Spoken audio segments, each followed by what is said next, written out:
Ya awal mula saya terpanggil ya, mungkin bukan tertarik sih sebenarnya, terpanggil langsung gitu ketika saya melihat kondisi lingkungan di 2013 itu lagi benar-benar, terutama di sungai ya. Untuk dukungannya sih cukup baik ya, tapi tetap ada hal-hal yang memang harus dibicarakan sebelumnya. Ada komitmen-komitmen yang harus ditaati, karena tidak sedikit juga teman-teman saya bergerak di lingkungan, mereka rumah tangganya bisa.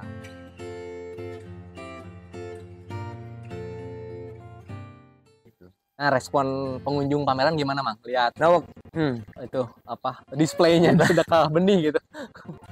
Boleh digambarin ya, Mang? Displaynya itu seperti apa gitu? Dari respon yang saya lihat di lapangan di lokasi, alhamdulillah kemarin responnya sangat apa ya?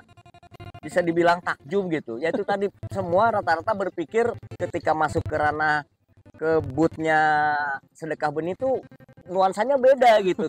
Dari tujuh prototipe, 7 peserta yang berpameran itu kan yang lainnya itu tadi ketika keliling-keliling pas begitu masuk ke, karena kami membuat satu greenhouse.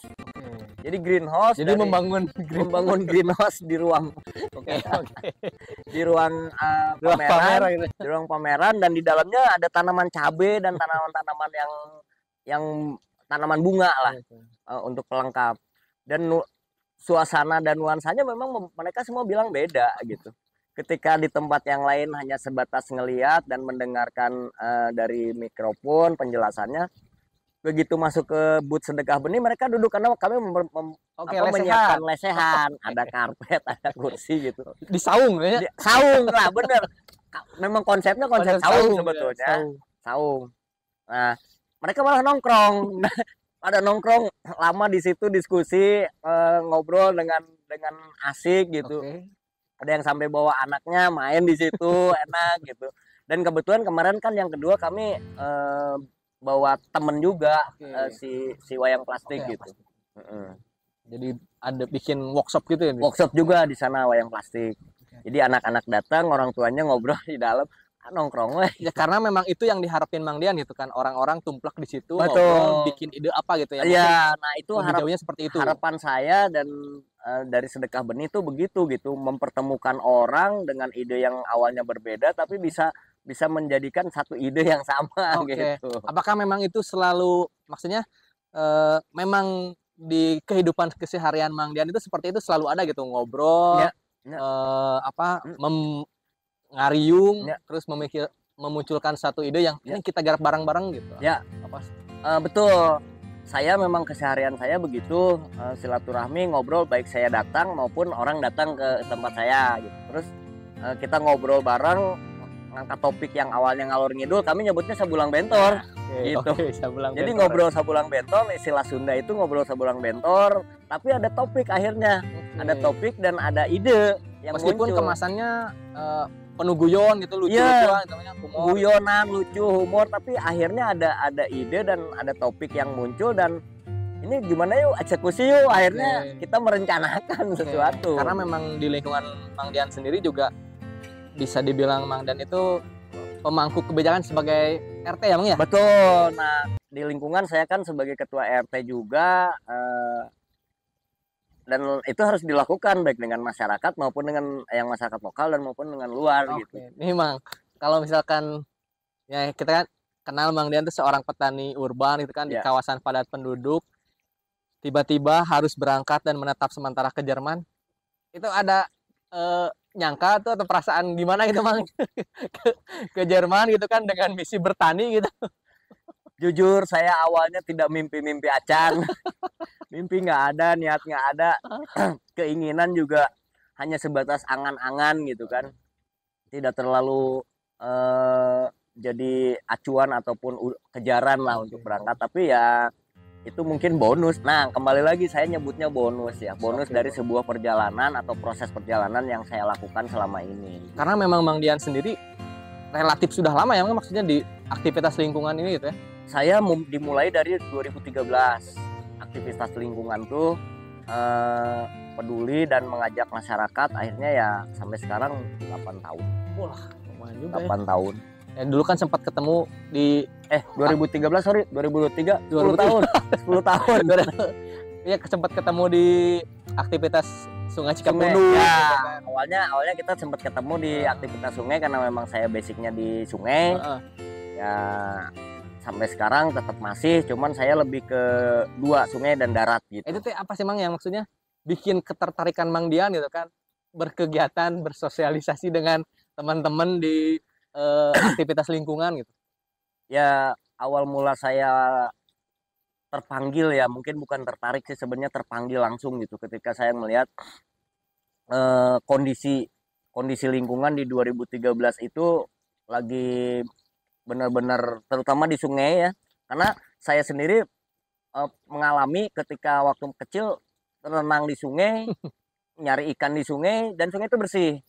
Masuk tahun 2090-an mungkin 90 ke sini mulai tercemar. Nah, di 2013 saya tuh udah pengen bersihin, cuman jalannya belum ketemu. Akhirnya ketemulah komunitas Cikapundung.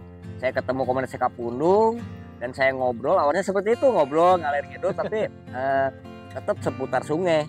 Dan di 2013 pertengahan di bulan Agustus saya masih ingat datang relawan. Relawan dari Jepang dan Eropa datang ke satu wilayah tempat kelahiran saya, Taman Sari, di Pulau Sari tepatnya. Ya, mereka tuh turun ke sungai dan bersih sungai. Saya ngelihat begini sedih, nangis gitu. Mereka dari luar datang ke sini hanya untuk membersihkan itu, sementara orang kitanya pada nonton. Dari situ saya langsung tergugah dan ya terpanggil dan tergugah, langsung ikut turun. Mulai dari titik itu saya langsung terus sampai sekarang ya, Mas? Sampai sekarang. Di Jerman ke sungai juga, Mas? Di Jerman. Nah, menarik ini. Ketika di Jerman waktu pertama saya berangkat, kan saya juga diundang sedekah benih, juga kami diundang ke Pforzheim, diundang oleh kampus di Pforzheim. Nah, si mahasiswanya kan ikut juga dengan kami membangun greenhouse, dan sama polanya bagi-bagi tanaman, sharing tentang ilmu pengetahuan melalui kebudayaan, berkolaborasi dengan seniman Indonesia yang ada di Jerman, Mang Ariel. Nah, Soy Division kami berkolaborasi dan saya ngobrol dengan teman-teman mahasiswa yang ikut dengan sedekah benih membangun greenhouse. Saya cerita, ngobrol dengan dia, saya kegiatan gini, oh sama, hampir sama, pas di Pforzheim ada sungai, ya kami turun, kami bersihin sungai, tapi menarik di sana sungainya, sampahnya nggak kayak di Indonesia. Bedanya gimana? Nah, di sana memang ada sampah, tidak dipungkiri ada sampah, plastik, kaleng, tapi tidak semasif di kita. Cuman pas di saat kita turun ke sungai di sana, kami menemukan laptop, entah dibuang, entah kebuang, entah gimana gitu. Unik kan, menarik. Kami menemukan laptop, sepeda, sama bumper mobil. Oh gila, menarik lah ya. Ya itu perbedaannya mungkin, tapi tetap sih sama, cuman lebih tertib lah. Kalau lihat dari apa kebersihan itu kan, bukan kebersihan sampahnya, apa jernih airnya itu gimana, Mang? Di sana kejernihannya terjaga karena balik lagi karena perilaku warganya sudah terbentuk gitu. Ada memang, tapi tidak banyak. Saya bilang bukan tidak ada. Di sana ada orang yang memang sengaja buang bekas plastik es krim. Saya lihat ada gitu. Tapi tidak semasif di kita gitu. Mang, terpisah jarak gitu ya. Wah, ribuan kilometer gitu kan, dengan waktu yang berbeda. Itu gimana mengatasi kerinduan dengan orang rumah gitu kan, dengan istri, dengan anak-anak gitu. Ya, untuk mengatasi kerinduan dengan keluarga dan terutama dengan warga masyarakat yang berperan aktif, sudah saya aping, saya bimbing di program kegiatan, ya kami paling menggunakan media sosial lah. Video call ataupun saling sapa di Facebook, di media sosial. Tapi untuk menyikapi kesibukan yang terjadi, ya komitmen sih. Nah itu Mang, maksudnya gimana sih Mang bentuk dukungan keluarga, istri dan anak-anak Mang Dian, atau misalkan warga ke dalam aktivitas lingkungan Mang Dian itu seperti apa gitu? Bentuk dukungannya seperti apa? Ya, bentuk dukungannya sih cukup baik ya, tapi tetap ada hal-hal yang memang harus dibicarakan sebelumnya. Ada komitmen yang harus ditaati, karena tidak sedikit juga teman-teman saya bergerak di lingkungan mereka rumah tangganya pisah gitu kan. Terus ya dengan orang-orang juga ada yang bahkan jauh gitu. Kalau saya sih lebih mensiasatinya komunikasi awal, dikomunikasikan, walaupun memang saya juga belum sepenuhnya bisa mentaati komitmen yang sudah dibikin dengan keluarga. Contohnya kadang-kadang kan pulang kegiatan tuh kan harusnya kan kalau kerja ya jam 6 udah ada di rumah. Kadang-kadang saya pulang jam 10, jam 11, karena ada undangan, ada pertemuan, tapi memang harus dikomunikasikan. Pernah sih pengalaman sekali tidak ada komunikasi karena HP mati, tiba-tiba pulang jam 12 padahal udah udah ngikutin undangan atau ngariung lah, ngariung, ada riungan. Ya yang di rumah tetap marah sih karena memang komunikasi nggak ada. Komunikasi yang paling penting. Nah itu ngebagi waktunya gimana, Mang? Di rumah, terus di lingkungan warga, terus ini sekarang di studio, di kebun, terus belum lagi pekerjaan, undangan-undangan, jadi pembicara di sana sini gitu. Nah itu gimana, Mang? Ya kalau saya sih tidak punya manajemen sebenarnya, tidak termanajemen, tapi mencoba untuk mengatur waktu gitu ya, mengatur waktu sendiri tapi tidak termanajemen secara tertulis. Tapi ya alhamdulillah selama ini mengatur waktu yang saya lakukan ya untuk keluarga saya udah punya komitmen sepakat gitu, tetap pulang dan antar sekolah anak, antar sekolah istri gitu. Terus untuk pekerjaan juga tiap hari harus laporan kerja. Untuk lingkungan dan untuk warga juga tetap ada ya, artinya ya memang harus ada catatan ataupun buat pengingat, tapi memang selama ini saya manual pengingatnya. Mang dari tahun 2003 gitu nya di Cikapundung ya. Terus kegiatan pertanian segala macam sampai sekarang di sedekah benih ya. Kalau dihitung-hitung secara matematis, Mang ya, apakah itu memang menghasilkan gitu kan, bernilai ekonomi kah gitu kan? Terus apa sih sebenarnya yang Mang Dian cari dari aktivitas lingkungan ini gitu? Kalau saya sih karena memang niat awalnya tidak langsung ke ekonomi, jadi begitu saya mengalami hal yang tidak menghasilkan uang pun tetap saya terima dan saya syukuri, tidak membuat saya ngedown.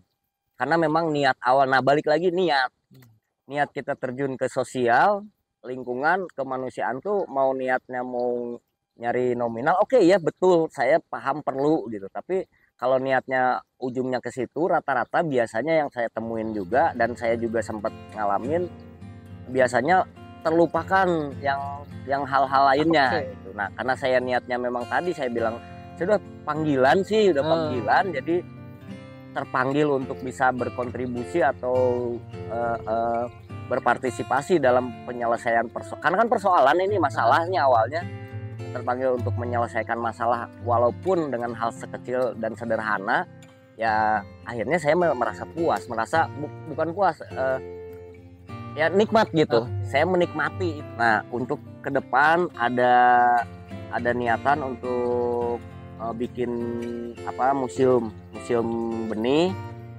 cuman memang harus ada proses yang harus dilalui dulu, kayak semacam tulisan atau untuk menjelaskan, karena museum ini pengen saya bentuk ataupun kami bangun untuk ilmu pengetahuan, memperkenalkan terhadap regenerasi.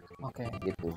Ada ini nggak, Mang, pesan atau harapan-harapan Mang Dian sendiri terkait aktivitas lingkungan yang sekarang Mang Dian lakoni gitu? Ya, kalau harapan saya sih ke depannya semakin banyak orang yang peka dan peduli terhadap lingkungan, akan semakin baik lingkungan ini. Karena semua orang meyakini bahwa dunia ini akan berakhir, tapi kita mau memposisikan di mana, menjadi perusak atau pelestari.